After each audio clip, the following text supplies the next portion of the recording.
So we have a little impromptu presentation that's not on the agenda. It's a little overview of something that we gave to the hackers from the Big Brand Hackathon. We'd just like to take you through some of the content and what made it a Big Brand Hackathon versus a developer weekend.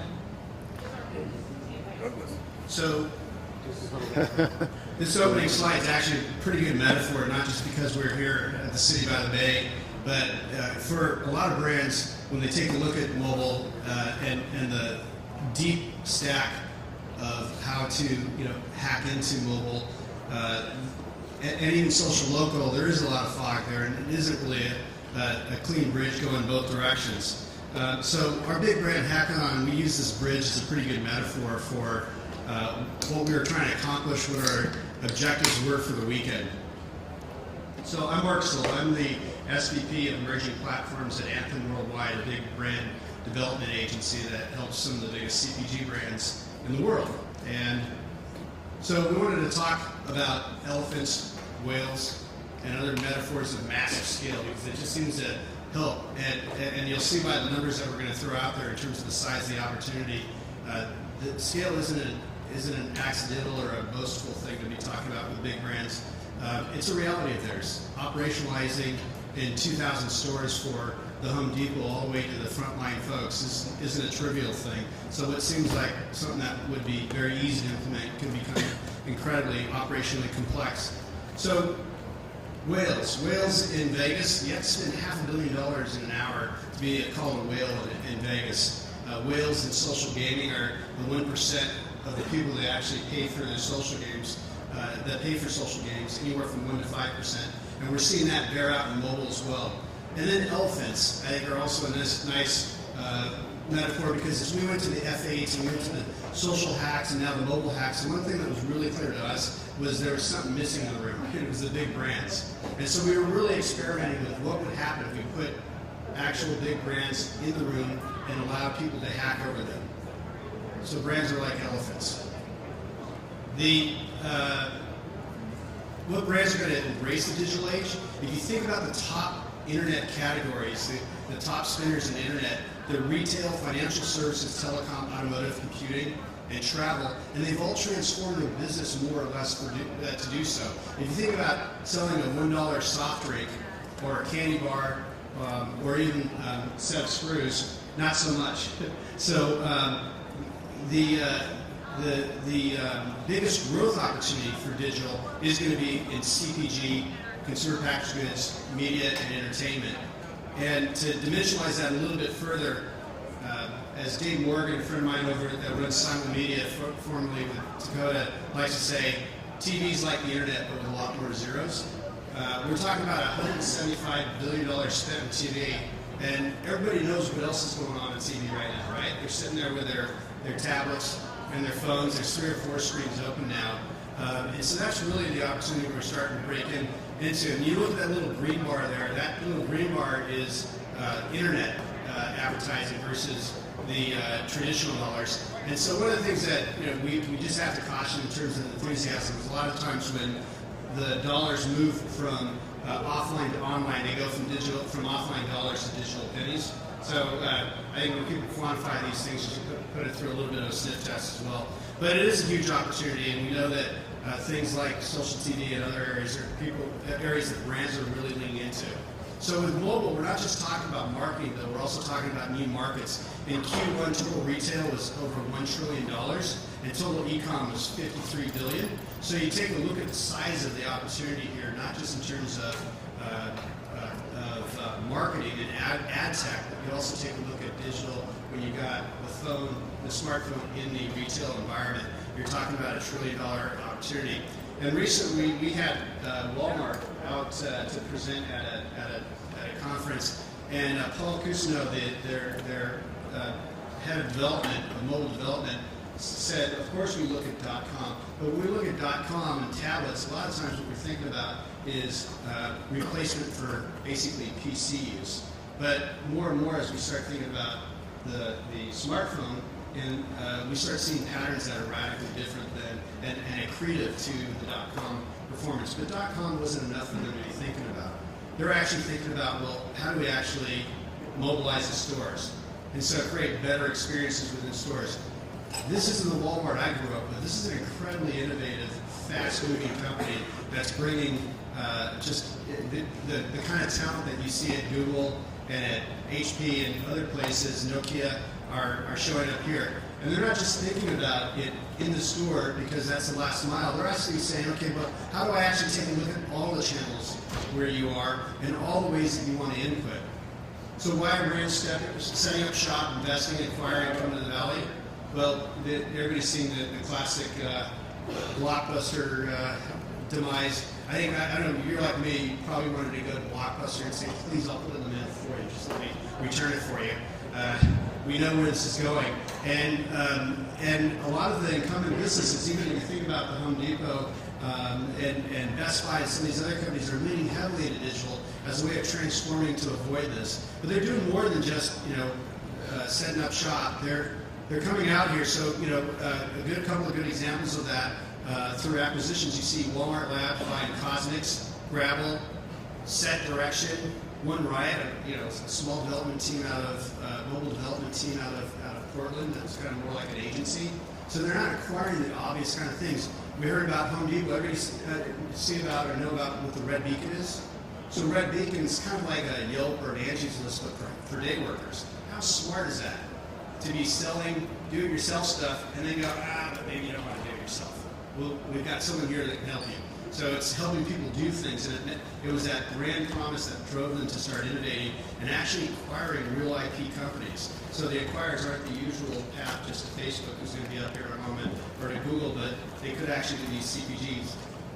Big brand investment. Anybody hear about Physic Ventures? So Physic Ventures,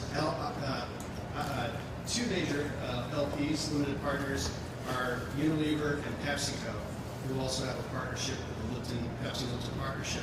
But not only do they put capital into this venture firm, and that venture firm is hunting aggressively for quantified self, for a whole thesis around making life better and healthier. But they're also acquiring stakes in companies. So they recently bought a stake in Youngland. The structure of that deal is really fascinating for a startup because it wasn't just investment, it was also a commitment to spend some of the big brand dollars that they're spending in TV and print, but to spend it on behalf of publicizing Youngland and helping them acquire more users. Obviously, American Express established its own $100 million fund for payments, and we've even seen ad agencies like mine, like Publicis and others creating their own funds. Big brands are setting up shop. Anybody hear about Beer Garage? What a great name, what a great idea. So Anheuser-Busch CEO Brito is a former Stanford grad, so he knows that when you draw 25 miles circumference around Palo Alto, you get to about 80% of the venture wealth generated in the United States. And so he's investing and bringing his teams out there, and now he's actually set up an innovation. The former head of innovation for T-Mobile is one of the guys there in the Beer Garage, a guy named Winston Wang. Best Buy's out here. Procter & Gamble has Sunny Daniel.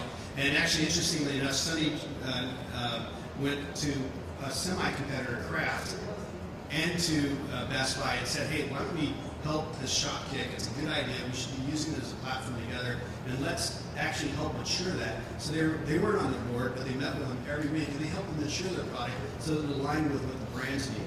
Really, really innovative way of starting to break down the walls and starting to embrace some of the ecosystem. So we actually call it a geekosystem. Somewhere between capital and technology is a very clear route and relationship. Somewhere between agency and marketer, there's a good relationship that's created value over time. But when you start pulling it together, it's nowhere near as pretty or as neat as this would belie. It's actually a pretty messy area that needs a lot of light shone on it. But it really is, within this intersection is where we see the greatest value creation happening. And we believe, though, that the value creation isn't really just symmetrical. We actually think that technology is going to outstrip all others in terms of its wealth creation, culture creation, and value creation over time. And we're already seeing that happening in real time. And that's why big brands are coming out here. And taking a look at it and then thinking about it as an ecosystem, not just us doing well in our own channel of the ecosystem, but how do we all work together? So, Eric, Eric Ashworth, our head of strategy at Shock and Anthem, likes to say that all change is event-driven. And so when we put on this Big Brand Hackathon, it was with that in mind. So a couple of folks came to us and said, oh, you're putting on this Big Brand Hackathon. Isn't that a great way to get cheap labor? And frankly, with a really, really great idea, I can tell everybody in the Valley here, you don't have to worry about any brand stealing it. If it's a really great idea, you're going to have to beat them over the head with it before they finally adopt it. It's not about ideation. In fact, agencies, and even internally, their internal teams are phenomenal at ideation. So it isn't about can you have an idea or can you get some IP out of this. But the real goal of it was to engage the ecosystem and was to do some rapid learning on the approach to prototyping, the approach to thinking about the internet stack and the mobile stack in a much more sophisticated way, and to even advance their culture. I think that culture piece is probably the greatest win here in terms of what we saw happening with the Big Brand Hackathon. I can certainly show a PowerPoint deck or a keynote on what is going on in the Valley, but when you actually come here and have your eyes peeled back like Clockwork Orange and experience it for 2 days, it's transformative. And I know the CMO of the Home Depot, Trish Mueller, is going back to Atlanta today with real fire in the belly about what mobile development can mean for their brand. So brands are coming with new weapons. That elephant in the room isn't just some tired-looking large behemoth. It's actually, they're looking at ways to scale. They're looking at ways to get to real scale and do it very fast. They're looking at helping adapt technology, to be advisory, to be partners, to be strategic, and to be validating. And so we threw this hackathon not quite sure where some of that would happen. And by the end of it, we could tell you that the difference between a Big Brand Hackathon and a developer weekend was actually access to brands. There were technologies brands wouldn't have considered for another year or two that now they may be considering and putting in their priority list. There were developers that they would never have had conversations with, that they were having conversations with. So it was really this access to brands that changed the tone. And as you see here at the Social-Local conference, when you see an emerging space like this, a lot of us throw our cards on the table and we get rid of it. And you'll have the CEO of one of the largest technical events, Susan McDermott here. We'll have the CEOs. We'll have, of course, Emily, the head of Places for Facebook here. We'll have Marissa Meyer or Fred Wilson on this stage, and this jamming with everybody, because it isn't about the seniority or the amount of miles that we have in this industry. It's about figuring out the space right now the way it is. And again, events are a great way to do that. That's why we sponsored the Big Brand Hackathon and brought it to life. And so, if you'd like to go on a similar journey, happy to share with you some of the learnings that we had both as a pre-mortem and post-mortem. If any brands are out there are interested in having a Big Brand Hackathon or participating in one, we're going to be doing more of these in the fall. Welcome, become a fellow brand hackathon with us and explore and be great.